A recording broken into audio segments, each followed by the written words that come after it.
ଜୟଗୁରୁ। ଯୋଗ ସାଧନା ଯୋଗ ବିଘ୍ନ। ଜଣେ ସନ୍ନ୍ୟାସୀ ଶାରଦା ବାବାଙ୍କ ଉଦ୍ୟାନରେ ଯୋଗ ସାଧନା କରୁଛନ୍ତି। ଏହା କ୍ରମେ ସର୍ବତ୍ର ରାଷ୍ଟ୍ର ହୋଇପଡ଼ିଲା। ନିଗମାନନ୍ଦଙ୍କ ନିକଟକୁ ଲୋକେ, ବିଶେଷତଃ ସ୍କୁଲର ଛାତ୍ରମାନେ ଯାତାୟାତ କରିବାକୁ ଲାଗିଲେ। ଦିନେ ନିଗମାନନ୍ଦ ସେମାନଙ୍କୁ ପଚାରିଲେ, ତୁମେମାନେ କାହିଁକି ଆସୁଛ? ସେମାନେ ଉତ୍ତର ଦେଲେ, ବାବା, ଆମକୁ ଶିଷ୍ୟ କରି ଯୋଗ ଶିକ୍ଷା ଦିଅନ୍ତୁ। ନିଗମାନନ୍ଦ କହିଲେ, ମୁଁ କ'ଣ ଜାଣେ ଯେ ଶିକ୍ଷା ଦେବି? ସେମାନେ କହିଲେ, ଆପଣ ଯାହା ଜାଣନ୍ତି ତାହା ହିଁ ଶିକ୍ଷା ଦିଅନ୍ତୁ। ଏହିପରି ଭାବରେ ପ୍ରତିଦିନ ଲୋକ ଆସି ନାନା ପ୍ରକାର ପ୍ରଶ୍ନ କରି ସନ୍ନ୍ୟାସୀଙ୍କର ସମୟ ନଷ୍ଟ କଲେ ଓ ଅଧିକ ବାକ୍ୟ ବ୍ୟୟ କରି ନିଗମାନନ୍ଦଙ୍କ ଶରୀରରେ ବାୟୁ ବୃଦ୍ଧି ହେଲା। ଉଦ୍ୟାନ ମଧ୍ୟସ୍ଥ ପୁଷ୍କରିଣୀକୁ ବାହାରର ସ୍ତ୍ରୀ ପୁରୁଷ ସ୍ନାନ କରିବାକୁ ଆସି ସନ୍ନ୍ୟାସୀଙ୍କର ମଳଦ୍ୱାର ଜଳ ଆକର୍ଷଣ ଓ ତ୍ୟାଗ ପ୍ରକ୍ରିୟା ଦେଖିବାକୁ ଲାଗିଲେ। ଏଥିରେ ନିଗମାନନ୍ଦ ବିରକ୍ତ ହୋଇ ଅସୁବିଧାଗୁଡ଼ିକ ଦୂର କରିବା ନିମିତ୍ତ ଶାରଦା ବାବୁଙ୍କୁ କହିଲେ। ଶାରଦା ବାବୁ ଉପରବେଳା 4ଟା ପର୍ଯ୍ୟନ୍ତ ତାଙ୍କ ନିକଟକୁ ଲୋକ ଯିବା ବନ୍ଦ କରିଥିଲେ ଓ ଧୋତି ନିମିତ୍ତ ଗୋଟିଏ ଇଟାର କୁଣ୍ଡ ପ୍ରସ୍ତୁତ କରାଇ ସେଥିରେ ପାଣି ଭର୍ତ୍ତି କରି ରଖିବାର ବ୍ୟବସ୍ଥା କଲେ। ସ୍ଥାନ ତ୍ୟାଗ। ଏଥିରେ ବାହାର ଉପଦ୍ରବ କେତେକ ପରିମାଣରେ ପ୍ରଶମିତ ହେଲେ ମଧ୍ୟ ଆଉ ଗୋଟିଏ ନୂତନ ଉପଦ୍ରବ ଉପସ୍ଥିତ ହେଲା। କିନ୍ତୁ ପରେ ସେ ବୁଝିଲେ ଯେ ମାୟା ତାଙ୍କ ଅନୁଚରମାନଙ୍କ ସାହାଯ୍ୟରେ ଯୋଗରେ ବିଘ୍ନ ଘଟାଉଛନ୍ତି। ଯୋଗ ବିଘ୍ନ ରୂପ ଅନ୍ତରାୟ ଉପସ୍ଥିତ ହେଲେ ସାଧୁଙ୍କର ଉତ୍କର୍ଷ ଲାଭ ଓ ସୁଦୂର ପରାହତ। କିନ୍ତୁ ଏହି ଯୋଗବିଘ୍ନ ଦୂର କରିବା ଶାରଦା ବାବୁଙ୍କ ପକ୍ଷରେ ସାଧ୍ୟାତି ମନେ କରି ନିଗମାନନ୍ଦ ଗୋପନରେ ସେ ସ୍ଥାନ ତ୍ୟାଗ କରିବା ସଂକଳ୍ପ କଲେ। କିନ୍ତୁ ଶାରଦା ବାବୁଙ୍କୁ ନ କହି ଚାଲିଯିବା ଅକୃତଜ୍ଞର କାର୍ଯ୍ୟ ହେବ ବୋଲି ବିଚାରି ସାଧନା କାର୍ଯ୍ୟରେ ନାନାରୂପ ଅସୁବିଧା ଓ କୌଣସି ଗୁରୁତର କାରଣ ହେତୁ ମୁଁ ଏ ସ୍ଥାନ ତ୍ୟାଗ କରି ଗୁରୁଦେବଙ୍କ ଆଦେଶରେ ଅନ୍ୟତ୍ର ଚାଲିଲି ବୋଲି ଖଣ୍ଡିଏ ପତ୍ର ଶାରଦା ବାବୁଙ୍କୁ ନିକଟକୁ ଲେଖିଦେଇ ନିଗମାନନ୍ଦ ରାତିରେ ଗୋପନରେ ସେ ସ୍ଥାନ ତ୍ୟାଗ କଲେ। ସେଠାରୁ ସିରାଜଗଞ୍ଜ ବାଟେ ଗୌହାଟୀ ଯାତ୍ରା କଲେ। କାମାକ୍ଷା ଗମନ। ସ୍ୱାମୀ ନିଗମାନନ୍ଦ ଗୌହାଟୀରେ ପହଞ୍ଚି କାହା ନିକଟରେ ଉପଯାଚକ ଭାବରେ ଆଶ୍ରୟ ଲାଭ କରିବା ତାଙ୍କର ପ୍ରକୃତି ବିରୁଦ୍ଧ ଥିବାରୁ କାମାକ୍ଷା ଗମନ ପ୍ରସ୍ତୟ ମନେକରି ସେଠାରେ ଯାଇ ଉପସ୍ଥିତ ହେଲେ। କାମାକ୍ଷା ହିନ୍ଦୁମାନଙ୍କର ପ୍ରସିଦ୍ଧ ତୀର୍ଥ। ବହୁ ଧାର୍ମିକ ସଜ୍ଞଙ୍କର ସେଠାରେ ସମାବେଶ ହୋଇଥିଲା। ହୁଏତ ସେଠାରେ ତାଙ୍କ ପକ୍ଷରେ ସାଧନାର ସୁବିଧା ମିଳିଯାଇପାରେ ଭାବି ସେ କାମାକ୍ଷାରେ ବୁଲିବାକୁ ଲାଗିଲେ।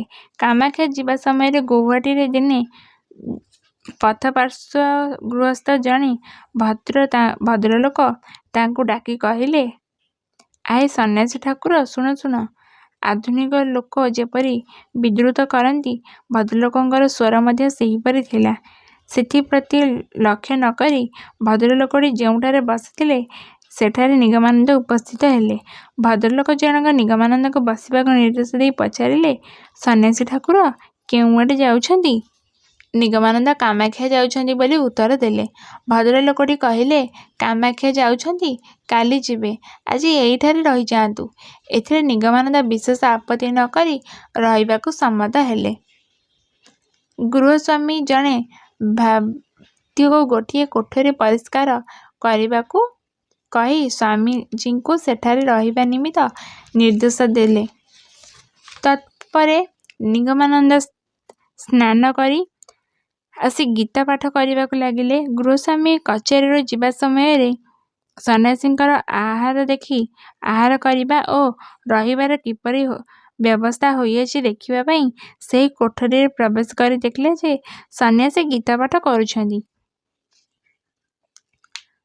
ବାବୁଟି ପଚାରିଲେ, କିହେ ସନ୍ନ୍ୟାସୀ ଠାକୁର, ଆପଣଙ୍କର ଗୀତା ପାଠ ଅଭ୍ୟାସ ନା କ'ଣ? ନିଗମାନନ୍ଦ କହିଲେ, ଟିକିଏ ଅଭ୍ୟାସ ଅଛି। ଗୃହସ୍ୱାମୀ ପଚାରିଲେ, କିପରି ଗୀତା ପାଠ କରନ୍ତି? ଗୁରୁ ବୁଝାଇ ଦେଇଛନ୍ତି, ତାହା ବୁଝି ପାଠ କରୁଛନ୍ତି ନା ମନକୁ ମନ ପଢ଼ୁଛନ୍ତି? ନିଗମାନନ୍ଦ ଉତ୍ତର ଦେଲେ, ନା, ଗୁରୁ ବୁଝାଇ ଦେଇଛନ୍ତି। ଗୃହସ୍ୱାମୀ ପଚାରିଲେ, ଆଚ୍ଛା କୁହନ୍ତୁ ଦେଖି,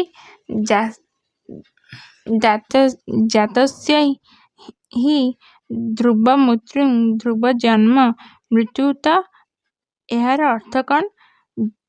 ଜନ୍ମ ଦେଲେ ଯଦି ମରିବା ନିଶ୍ଚିତ ଓ ମୃତ୍ୟୁ ହେଲେ ଯଦି ଜନ୍ମ ନିଶ୍ଚିତ, ତେବେ ଆଉ ଏତେ ଶାସ୍ତ୍ର ପଢ଼ାପଢ଼ି କ'ଣ ହେବ? ତେଣୁ ମୁଁ ଏସବୁ ଛାଡ଼ି ଦେଇଛି। ମୁଁ ମଧ୍ୟ ପୂର୍ବେ ଗୀତାପାଠ କରୁଥିଲି। ନିଗମାନନ୍ଦ କହିଲେ, ଜନ୍ମ ହୋଇ ଯଦି ସଦ୍ଗୁରୁ ଲାଭ ହୁଏ ଏବଂ ତାଙ୍କର ଉପଦେଶ ଅନୁଯାୟୀ ସାଧନ କରାଯାଏ, ତେବେ ପ୍ରତ୍ୟକ୍ଷ ଜ୍ଞାନ ହୁଏ ଯେ ପ୍ରକୃତରେ ମୋର ଜନ୍ମ ହୋଇନାହିଁ। ସୁତରାଂ ଯାହାର ଜନ୍ମ ନାହିଁ ତାହାର ମୃତ୍ୟୁ ମଧ୍ୟ ନାହିଁ। ଏହା ପ୍ରକୃତିରେ ଉପଲବ୍ଧ କରାଯାଏ। ଯିବା ଆସିବା ଖାଲି ତ ଜଡ଼ ଶରୀରର। ଏହି ଜଡ଼ ଦେହ ଉପରୁ ଯେତେବେଳେ ଅଭିମାନ ଓ ଦେହାତ୍ମବୋଧ ଚାଲିଯାଏ, ସେତେବେଳେ ଏହି ଜଡ଼ ଦେହର ମଧ୍ୟ ଆଉ ଗମନାଗମନ ସମ୍ଭବ ହୁଏ ନାହିଁ। ଯୁବକ ସନ୍ନ୍ୟାସୀଙ୍କର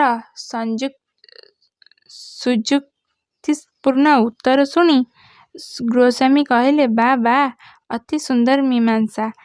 ମୋର ଏ ବିଷୟରେ ଆପଣଙ୍କ ସହିତ ଆଉ ଅନେକ ଆଲୋଚନା କରିବାକୁ ଇଚ୍ଛା। ବର୍ତ୍ତମାନ କଚେରି ଯିବା ସମୟ ହୋଇଅଛି। ସନ୍ଧ୍ୟା ସମୟରେ ଏ ବିଷୟରେ ଆହୁରି ଆଲୋଚନା କରିବା। ଆପଣ ଚାଲିଯିବେ ନାହିଁ? ଭକ୍ତ ଭଦ୍ରଲୋକଙ୍କ ପରିଚୟ ପାଠକମାନଙ୍କର ଜାଣିବା ପ୍ରଥମେ ଆବଶ୍ୟକ। କାରଣ ଶ୍ରୀ ଶ୍ରୀ ଠାକୁର ସାଧନା ଜୀବନ ସହିତ ତାଙ୍କର ବିଶେଷ ସମ୍ପର୍କ ରହିଛି। ତାଙ୍କର ନାମ ଯଜ୍ଞେଶ୍ୱର ବିଶ୍ୱାସ। ସେତେବେଳେ ସେ ଚୌହାଟୀରେ ସହକାରୀ କମିଶନର। ଆଶ୍ରୟ ଲାଭ। ସେଦିନ ସନ୍ଧ୍ୟା ସମୟରେ ନାନା ଆଲୋଚନା ପରେ ଯଜ୍ଞେଶ୍ୱର ବାବୁ ନିଗମାନନ୍ଦଙ୍କର ଅଭ୍ୟାସ ଅଭିପ୍ରାପ୍ତ ଜାଣିପାରି ନିଜ ଆଶ୍ରୟରେ ରଖି ତାଙ୍କୁ ସାଧନାରେ ସାହାଯ୍ୟ ଦେବାକୁ ଓ ସାଧନାମୂଳକ ସମସ୍ତ କଥା ଗୋପନ ରଖି ସମସ୍ତଙ୍କ ବ୍ୟୟଭାର ବହନ କରିବାକୁ ବିଶେଷ ଆଗ୍ରହ ପ୍ରକାଶ କଲେ। ନିଗମାନନ୍ଦ କାମାକ୍ଷା ନ ଯାଇ ଏହିଠାରେ ରହିଲେ। କିଛିଦିନ ପରେ ଯଜ୍ଞେଶ୍ୱର ବାବୁ ତାଙ୍କୁ ଉଦ୍ୟାନ ମଧ୍ୟରେ ଗୋଟିଏ ଛୋଟ ଚାଳଘର ତିଆରି କରିଦେବାରୁ ନିଗମାନନ୍ଦ ଏହି ଘରେ ରହି ସାଧନା ଆରମ୍ଭ କଲେ। ଜୟଗୁରୁ।